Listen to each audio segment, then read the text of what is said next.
नमस्कार दोस्तों, welcome to our YouTube channel.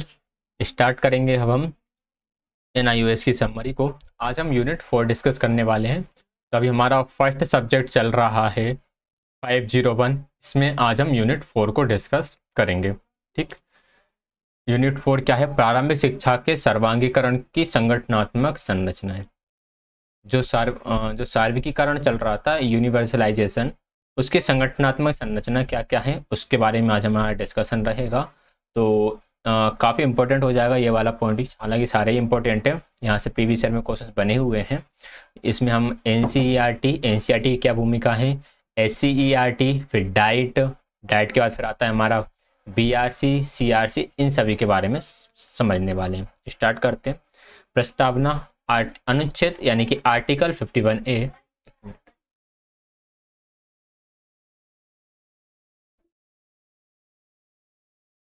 Article 51A में सूचीबद्ध नागरिकों के मूल कर्तव्यों में से एक कर्तव्य क्या है? कोई सा डार्क कलर में लेते हैं पेन।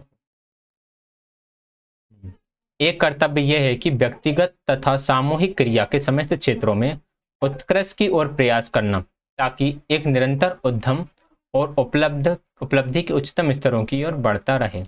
ये आपके एक मूल कर्तव्य है कि हमें कुछ इस तरह से काम करना चाहिए कि हमारा जो राष्ट्र है वो प्रोग्रेस कर सके। ठीक है, ये जस्ट एक मूल कर्तव्य है, कोई खास है नहीं। आगे हम बात करेंगे। प्रारंभिक शिक्षा की गुणवत्ता सुधार के दायित्व का विकेंद्रीकरण कर दिया है। विकेंद्रीकरण करने का मतलब क्या? विकेंद्रीकरण करने का मतलब है कि डिसेंट्रलाइजेशन। डिसेंट्रलाइजेशन मतलब कि कोई एक व्यक्ति अब प्रारंभिक शिक्षा के बारे में नहीं सोचेगा। अब प्रारंभिक शिक्षा के बारे में NCERT भी बात करेगा, यानी ये भी नियम बनाएगा। फिर SCERT भी बात करेगा, state council of education research and training. जो आपका डाइट होता है, DIET, ये भी बात करेगा। जो ब्लॉक लेवल पर BRC, ये भी इसके लिए प्लानिंग करेंगे। एंड CRC लेवल पर ये भी प्लानिंग करेंगे। तो ये सब लोग जब मिलकर प्लानिंग करेंगे तो शिक्षा बेहतर होगी ही। तो यही है डिसेंट्रलाइजेशन, कि सिर्फ एक संस्था इसके बारे में नहीं सोचेगी, सारी संस्थाएं मिलकर इसके बारे में सोचेंगी। तो डिसेंट्रलाइजेशन कर दिया गया है, जिसमें state council of education research and training यानी कि SCERT, जो कि स्टेट स्तर पर होती है, स्टेट लेवल पर होती है। जिला डिस्ट्रिक्ट लेवल पर क्या होता है? District institute of educational training होता है। एंड फिर आपके प्रखंड यानी केंद्र, उसे हम बोलते हैं ब्लॉक लेवल पर। ब्लॉक रिसोर्स सेंटर, जिसे हम BRC बोलते हैं, आपने सुना ही होगा, BRC कार्यालय होते हैं। फिर क्लस्टरल रिसोर्स सेंटर लेवल पर क्या होता है, जिसे हम बोल सकते हैं संकुल केंद्र पर CRC होता है। तो ये याद रखना कि जो जो आपका सेंट्रल लेवल है, सेंट्रल लेवल पर NCERT है। NCERT बाद फिर हम स्टेट लेवल पर आते हैं तो SCERT आता है, फिर डाइट आता है, फिर BRC आता है और फिर CRC आता है, फिर आपके स्कूल आते हैं डायरेक्ट। ठीक है, तो ये सारी संस्थाएं हैं। आगे हम बात करेंगे। तो यहाँ पर देखो पूरा चार्ट बना हुआ है कि कौन सी संस्था किस स्तर पर है। राष्ट्रीय स्तर पर कौन सा? नेशनल शैक्षिक अनुसंधान एवं प्रशिक्षण परिषद, जिसे हम बोलते हैं NCERT। राज्य स्तर पर दो हैं, एक तो ये है आपका SCERT और एक है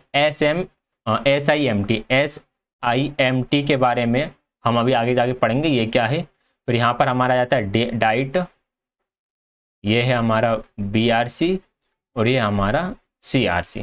ठीक है, इसे एक बार अच्छे से देख लेना, पढ़ लेना, इंपॉर्टेंट है ये।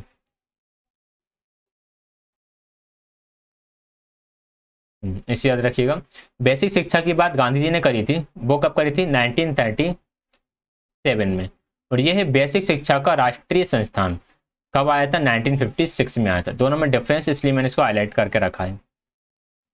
NCERT की स्थापना कब की गई? ये पॉइंट इंपॉर्टेंट है कि जो NCERT है इसकी स्थापना की गई थी 1961 में। कहां पर? दिल्ली में। इसका मुख्य काम क्या था? NCERT का मुख्य फोकस विद्यालय शिक्षा में सुधार लाना था। उद्देश्य शैक्षिक मामलों में केंद्र तथा राज्य सरकारों को सलाह देना था। केंद्र राज्य सरकारों को सलाह देना और जो विद्यालय शिक्षा है इस पर इसका पूरा मेन फोकस था। एंड इसके कुछ ये इंपॉर्टेंट है नहीं, महासभा क्या होती है, हाँ ये इंपॉर्टेंट है। NCERT के 4 उद्देश्य हैं। NCERT के 4 उद्देश्य कौन कौन से हैं? पहला तो ये कि विद्यालय शिक्षा की गुणवत्ता में सुधार लाना। दूसरा, प्रशिक्षण कार्यक्रम आयोजित करना। तीसरा, शिक्षा का प्रचार प्रसार करना। चौथा, देश में विद्यालय शिक्षा के सम्मुख आने वाली समस्याओं के समाधान करने की सहायता करना। देखिए यहाँ से क्वेश्चन बनते हैं कि इनमें से कौन सा एनसीईआरटी का उद्देश्य नहीं है वगैरह वगैरह। अच्छा, एक बात और याद रखो कि कई लोग होंगे जो डायरेक्ट पीडीएफ से पढ़ रहे होंगे, जो मेरी क्लास नहीं देख रहे होंगे, तो आप पीडीएफ से डायरेक्ट पढ़ सकते हो बिल्कुल, लेकिन ये बात का ध्यान रखना कि जैसे मैं यहाँ पर भी मार्क करता जाता हूँ कि कुछ चीज़ें हैं जो हाईलाइटेड मैंने अपने लिए कर रखी है, वो आप लोगों के लिए इंपॉर्टेंट नहीं है। बहुत सारी चीज़ें हैं जो आप लोगों के लिए इंपॉर्टेंट नहीं होंगी लेकिन वो हाईलाइटेड होंगी, तो वो मैं क्लास में उन्हें एलिमिनेट करता जाऊँगा, उन पर मार्क नहीं करूँगा, उन्हें बोल दूंगा कि ये चीज़ इंपॉर्टेंट नहीं है। तो क्लास यदि आप देखें तो वो अच्छा रहेगा। 2x मैंने कल ही बोला था कि 1.5x से देख लो, 2x से देख लो, ठीक है। अच्छा, एनसीईआरटी के नहीं, ये इतना इंपॉर्टेंट है नहीं है, आगे हम बात कर लेते हैं। एनसीईआरटी के मुख्य अंतरंग परिषद या प्रबंध परिषद इसकी कार्यकारी समिति होती है। केंद्रीय मानव संसाधन विकास मंत्री सामान्य सभा का पदेन अध्यक्ष होता है। सामान्य सभा में निम्नलिखित सदस्य होते हैं। अब जो एनसीईआरटी होती है उसकी जो सामान्य सभा होगी उसमें कौन कौन से सदस्य रहेंगे, उसमें सभी राज्यों के शिक्षा मंत्री आ जाएंगे, आपके यूजीसी का अध्यक्ष आ जाएगा, भारत सरकार का मानव संसाधन विकास मंत्रालय का सचिव आ जाएगा, विश्वविद्यालयों के कुलपति आ जाएंगे, केंद्रीय माध्यमिक शिक्षा का चेयरमैन आ जाएगा, केंद्रीय विद्यालय संगठन का आयुक्त आ जाएगा। कुल मिलाकर बात यह है कि जितने भी एजुकेशन से जुड़े हुए हैं वो सारे के सारे ही आ जाएंगे, ठीक है। ये सिंपल बात है, मतलब इतना इंपॉर्टेंट नहीं है, और पढ़ जरूर लेना कि अगर क्वेश्चन आ जाए कि यार एनसीईआरटी की महासभा में कौन नहीं होता है, तो सभी होते हैं। एनसीईआरटी की भूमिका क्या है, यहाँ से इंपॉर्टेंट चीजें स्टार्ट होती हैं। एनसीईआरटी वित्तीय सहायता तथा शैक्षिक निर्देशन प्रदान कर अन्य संस्थाओं संगठनों के शोध कार्यक्रम में सहायता करती है। जो शोध कार्यक्रम होते हैं, रिसर्च प्रोग्राम जो होते हैं, उनमें ये सहायता करेगी। विद्यालय शिक्षा से संबंधित अध्ययनों को प्रोत्साहित करने के लिए और योग्य शोधकर्ताओं को एक निकाय बनाने के लिए शोध वृत्ति मतलब कि स्कॉलरशिप प्रोवाइड करेगी, फंड प्रोवाइड करेगी, ताकि जो रिसर्च प्रोग्राम है वो सही तरीके से चल सके।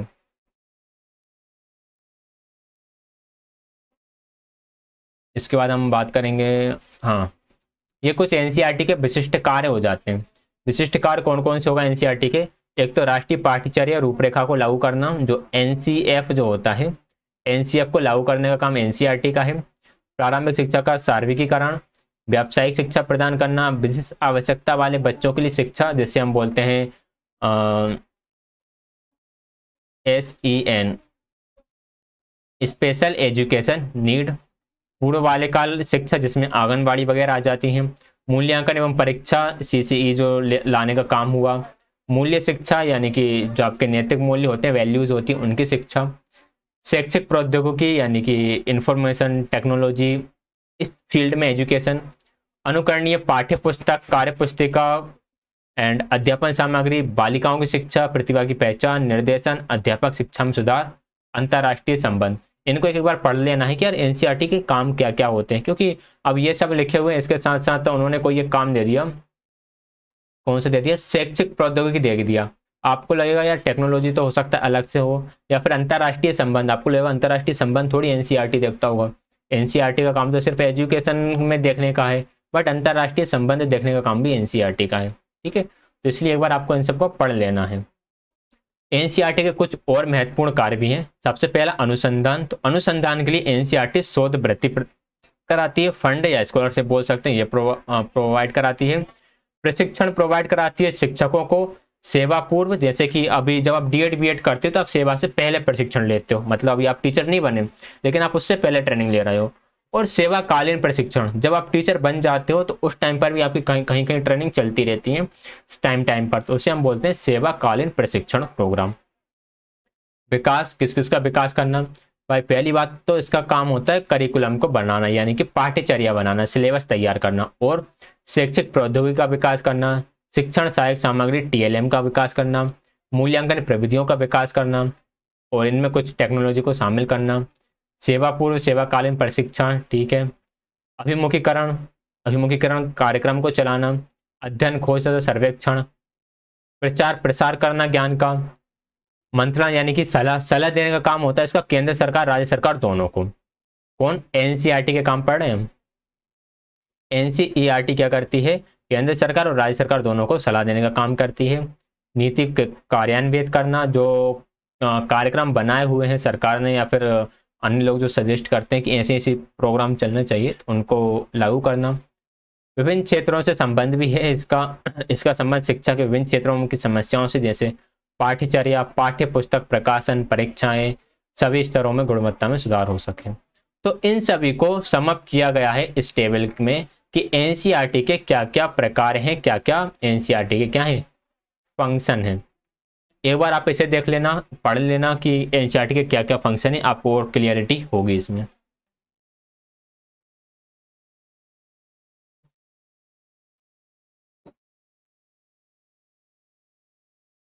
ठीक, आगे हम बढ़ेंगे। अंतरराष्ट्रीय भूमिका। अंतरराष्ट्रीय भूमिका क्या है? अंतरराष्ट्रीय एजेंसियां हैं कुछ, यूनेस्को, यूनिसेफ, विश्व बैंक, ये सारी एनसीईआरटी के साथ विभिन्न परियोजनाओं पर क्या करती हैं, काम करती हैं। इसलिए अंतरराष्ट्रीय संबंध बनाने में भी एनसीईआरटी का रोल है।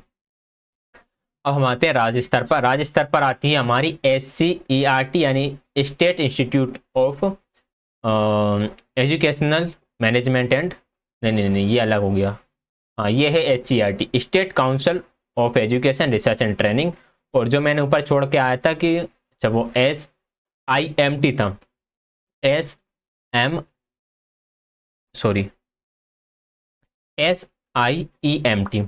SIEMT क्या है? State institute of educational management and training. Full form भी याद रखना है, फुल फॉर्म से भी एग्जाम में क्वेश्चन बन के आते हैं। हम एससीईआरटी की बात कर लेंगे, एससीईआरटी का काम क्या है। देखो एक बात ध्यान रखना कि एनसीईआरटी और एससीईआरटी दोनों का काम लगभग सेम है। लगभग सेम इसलिए क्योंकि एनसीईआरटी सेंट्रल लेवल से अपना सिलेबस तैयार करके भेजती है, पाठ्यचर्या भेजती है, और इन सब चीज़ों को कंट्रोल करके रखती है। एससीईआरटी वही काम करती है लेकिन वो स्टेट लेवल पे करती है। हर एक स्टेट का अलग अलग होता है एससीईआरटी, जैसे राजस्थान का अलग होगा, MP का अलग होगा, यूपी का अलग होगा। ठीक है, इसकी स्थापना किस लिए की गई? ये स्थापना की जो कि एनसीईआरटी का राज्य स्तरीय प्रतिरूप या प्रतिपक्ष है। तो ये क्या है? एक तरह से एनसीईआरटी का ही प्रतिरूप है लेकिन ये स्टेट लेवल पर है। ठीक है, एससीईआरटी की स्थापना 36 स्थानों पर की गई थी, जिसमें सिक्किम, त्रिपुरा, केरला, गोवा, जम्मू कश्मीर सब शामिल है। ओके, मतलब जम्मू कश्मीर भी यहाँ पर शामिल है, ये याद रखना है आपको। एससीईआरटी के कुछ संगठनात्मक संरचनाएं हैं, इतना कुछ इंपॉर्टेंट है नहीं है ये। एससीईआरटी की भूमिका के लिए आप इन्हें एक एक बार जस्ट पढ़ सकते हो, बाकी और कोई इतना इंपॉर्टेंट है नहीं है। एनसीईआरटी के प्रकार पढ़ लेते हैं, क्या क्या इसके फंक्शन क्या क्या है। देखिए, पहला पाठ्यचर्या संशोधन तथा पाठ्य पुस्तकों का पुनरीक्षण करना और समीक्षा करना। जो सिलेबस डिजाइन किया है और जो बुक्स डिजाइन की गई हैं उन बुक्स का एक बार निरीक्षण करना, उनके एक बार टेस्टिंग करके देखना कि ये जो बुक्स हैं ये ठीक है या नहीं, कुछ इसमें किसी एक धर्म जाति को लेकर कुछ सेंसिटिव पॉइंट तो नहीं लिखेगा, क्योंकि ये चीज़ें कई बार हमारे सामने आ जाती हैं। इंडिया वैसे एक डाइवर्स कंट्री है, तो सबके लिए समानता इस बुक में है या नहीं, हर पहलू को, हर एस्पेक्ट को इसमें इंक्लूड किया गया है कि नहीं किया गया है। कार्यशालाएं चलाना, फिर सेवा पूर्व सेवाकालीन परीक्षण। देखो, सेवा पूर्व और सेवाकालीन परीक्षण एनसीईआरटी का काम भी था और ये एससीईआरटी का भी है। समग्र गुणवत्ता प्रबंधन, total quality management, full form याद रखिएगा, इंपॉर्टेंट है। निर्देशन देना कि क्या करना है, कैसे करना है, क्या क्या चीज़ें अप्लाई करना है, जैसे यहाँ पे लिखा हुआ है CCE वगैरह को आपको कैसे चलाना है। अभिमुखीकरण कार्यक्रम चलाना, राज्य में शैक्षिक सहायता प्रदान करने तथा प्राथमिक और माध्यमिक शिक्षा की गुणवत्ता को सुनिश्चित करने के लिए एससीईआरटी कैसी संस्था है? एससीईआरटी एक शीर्ष संस्था है। बस ऐसे बंद करा जाते हैं, एक शीर्ष ब्लैंक कर देगा और पूरा स्टेटमेंट दे देगा। तो राज्य के लिए एससीईआरटी शीर्ष संस्था है और केंद्र के लिए एनसीईआरटी शीर्ष संस्था हो जाती है। ठीक है, अब हम SIEMT के बारे में बात करेंगे। ये क्या है? ये एक राज्य स्तरीय स्वायत्त संस्था है, यानी कि एक किसी पर डिपेंडेंट नहीं है, ये स्वायत्त है, जैसे हम बोलते हैं सेल्फ डिपेंडेंट। इसका मुख्य उद्देश्य क्या हुआ? शैक्षिक आयोजन तथा प्रबंधन के क्षेत्र में प्रशिक्षण देना तथा शोध करना। तो ये एससीईआरटी का आपका प्रमुख उद्देश्य हो जाता है। राज्य, जिला तथा उपजिला स्तर पर शैक्षिक आयोजन, प्रशासन तथा प्रबंधन क्रियाकलाप व्यावसायीकरण में सहायता हेतु एससीईआरटी एक महत्वपूर्ण संगठनात्मक व्यवस्था है। तो राज्य के अंदर जितने भी काम हैं, चाहे वो डिस्ट्रिक्ट लेवल पर हो या फिर BRC लेवल पर हो या क्लस्टर लेवल पर हो, तो उन सबको प्रबंध करना किसका काम होगा, SCERT का होगा। अच्छा, ऐसा भी होता है जैसे कि किसी स्कूल में कोई टीचर है, उसे कुछ परिवर्तन महसूस होगा, तो वो सबसे पहले कहाँ बताएगा, अपने जो संकुल है यानी क्लस्टर है वहाँ बताएगा। वहाँ से वो ब्लॉक लेवल पर बात जाती है, ब्लॉक लेवल से डाइट पर बात जाएगी यानी कि डिस्ट्रिक्ट लेवल पर जाएगी, वहाँ से फिर स्टेट लेवल पर जाएगी। और वहाँ पर उन्हें लगेगा कि यार ये रियल में ही बहुत काम की बात है, पूरे इंडिया में ये अप्लाई होना चाहिए, तो फिर वो बात NCERT तक पहुँचती है। इस तरह से चीज़ें स्टेप बाय स्टेप पहुँचती हैं। इसकी एक सामान्य सभा होती है जिसकी अध्यक्षता राज्य का शिक्षा मंत्री करता है। ऐसे ये तो इम्पोर्टेंट है नहीं है।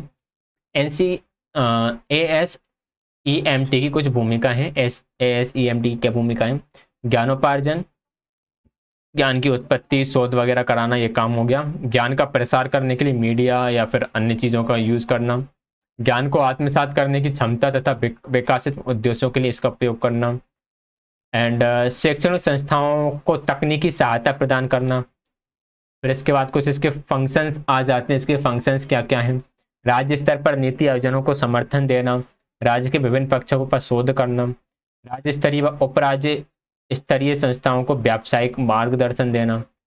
ये इसके फंक्शन हो जाएंगे। इन्हें बस एक बार आप पढ़ लेना, ज़्यादा इंपॉर्टेंट ये है नहीं है। मैं आप लोगों को बताऊंगा जो सबसे इंपॉर्टेंट यूनिट है ना वो आएगी अभी, हालांकि ये भी इंपॉर्टेंट है, यहाँ से भी एग्जाम में क्वेश्चन बनकर आए हैं। NCERT SCERT डाइट वाइट से बहुत क्वेश्चन बनकर आए प्रीवियस ईयर में।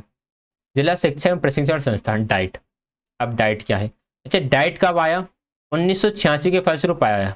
हमारी आई थी नेशनल एजुकेशन पॉलिसी 1986, तो नेशनल एजुकेशन पॉलिसी 1986 आई थी, इसके फलस्वरूप क्या आया, डाइट आया, district institute of education training. इसकी शाखाएं कितनी होती हैं, इसकी 7 शाखाएं होती हैं। ये इंपॉर्टेंट पॉइंट है जो मैं बताता जाऊंगा ना रुक रुक कर, ये सब इंपॉर्टेंट पॉइंट है। ये डाइट की शाखाएं हो जाएंगी, इन्हें एक बार आप पढ़ सकते हो थोड़ा सा डिटेल में पढ़ने के लिए। यहाँ पर अच्छा नहीं दिया डिटेल में, नीचे दिया हुआ शायद, नीचे में नहीं दिया, कोई दिक्कत नहीं, डिटेल में पढ़ने की मतलब जरूरत ही नहीं है। देखो ज़्यादा कुछ इसमें चेंजेस है नहीं। प्रबंध आयोजन तथा प्रबंधन करना, सेवापूर्व अध्यापक शिक्षा शाखा मतलब कि टीचर्स की ट्रेनिंग कराना, सेवाकालीन कार्यक्रम शाखा इनकी ट्रेनिंग कराना। तो ये बस आप एक बार पढ़ लेना। डाइट की भूमिका क्या है इसे बार आप पढ़ चाहो तो पढ़ सकते हैं, इतना इंपॉर्टेंट है नहीं। डाइट के प्रकार, अब मैं प्रकारों की बात करूँ तो फिर वही अभिमुखीकरण कार्यक्रम चल रहा है, ठीक है। अब ये जिला लेवल पर प्रारंभिक तथा प्रौढ़ शिक्षाओं की समर्थन तथा सहायता करने का काम करेगा। क्रियात्मक शोध तथा प्रायोगिकरण, ये जस्ट ऊपर ऊपर वाली हेडिंग पढ़ना जिसे मैं सर्किल बनाता जा रहा हूँ।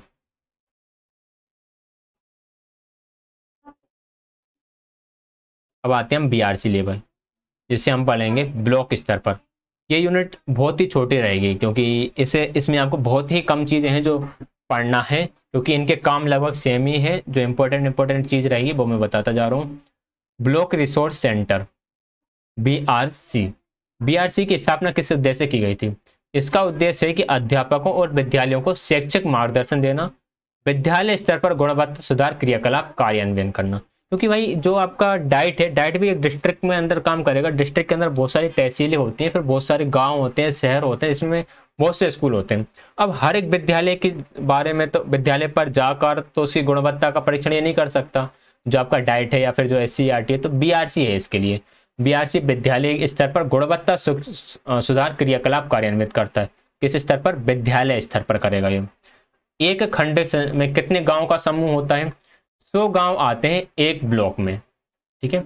एक खंड संसाधन केंद्र के क्रियाकलाप का समन्वय ब्लॉक शिक्षा अधिकारी करता है, जिसे तकनीकी सहायता हेतु व्यक्ति जैसे डाटा एंट्री ऑपरेटर, कनिष्ठ अभियंता, खंड समन्वयक, संसाधन अध्यापक आदि प्रदान करते हैं।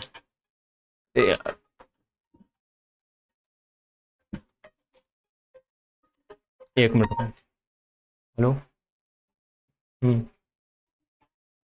Good afternoon. घर पर, हाँ ठीक है, ठीक है।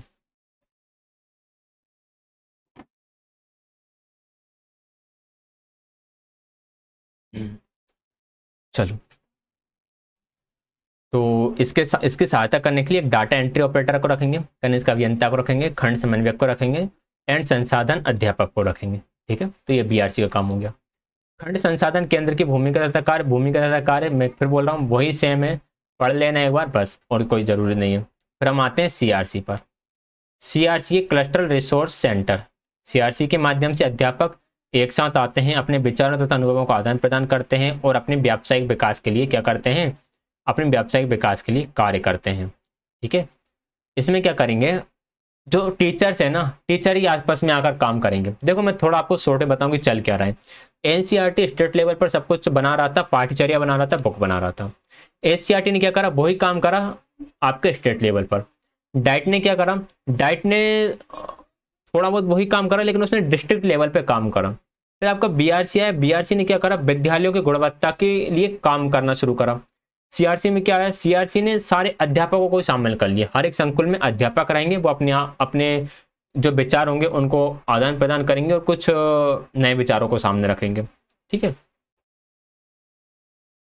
संकुल संसाधन केंद्र से क्लस्टर स्तर पर वही क्रियाकलाप किए जाने की अपेक्षा है जो खंड संसाधन केंद्र करते हैं। संकुल संसाधन केंद्र विद्यालय के उस मुख्य अध्यापक के प्रति उत्तरदायी है, जैसे ग्रामीण क्षेत्रों में पंचायत शिक्षा अधिकारी और शहरी क्षेत्रों में संकुल शिक्षा अधिकारी की संज्ञा दी गई। हम ये कह सकते हैं कि जो सीआरसी है इसमें कौन रहेगा, इसका मुख्य व्यक्ति या तो वो व्यक्ति रह सकता है जैसे ग्रामीण क्षेत्रों में पंचायत शिक्षा अधिकारी की संज्ञा दी गई हो कभी, या फिर शहरी क्षेत्रों में संकुल शिक्षा अधिकारी की संज्ञा दी गई हो।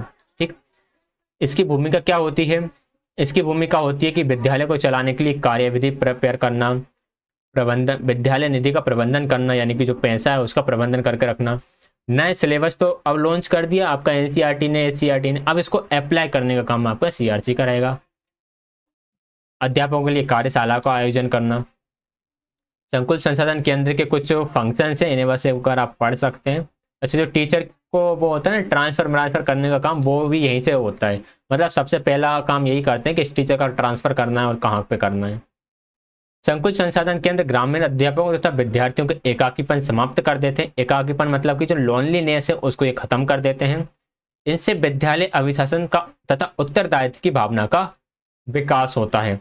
यानी एकाकीपन मतलब कि यार हमारा कोई काम नहीं है, जो भी काम है सब सरकार जाने, उनका काम जाने, उसको ये समाप्त कर देते हैं, क्योंकि इसमें टीचर्स की भागीदारी शामिल हो जाती है संकुल संसाधन केंद्र में। ठीक है बात, तो ये हो गई हमारी ये यूनिट खत्म। छोटी सी यूनिट थी, ज़्यादा बड़ी थी नहीं, और इसमें से ज़्यादा इंपॉर्टेंट चीज़ें नहीं है। हाँ, ये चीज़ यहाँ पर इंपॉर्टेंट आती है, ये कुछ शॉर्ट फॉर्म से दिए हुए हैं, इन्हें आप एक बार क्या कर लेना, इन्हें आप एक बार रीड कर लेना। ठीक है, क्योंकि शॉर्ट फॉर्म कई बार एग्जाम पूछ लिए जाते हैं और हम लोग उन्हें नहीं कर पाते। तो ये थी आज की क्लास। आज हमारा 504 खत्म हुआ है और ब्लॉक 504 खत्म, सॉरी यूनिट 504 खत्म होने के साथ साथ हमारा ब्लॉक फर्स्ट भी कंप्लीट हो गया है।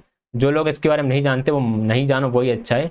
ये समझो आप 501 हमारा सब्जेक्ट चल रहा है और 501 सब्जेक्ट में हम कौन कौन सी यूनिट कर चुके, यूनिट 1, यूनिट 2, यूनिट 3, यूनिट 4।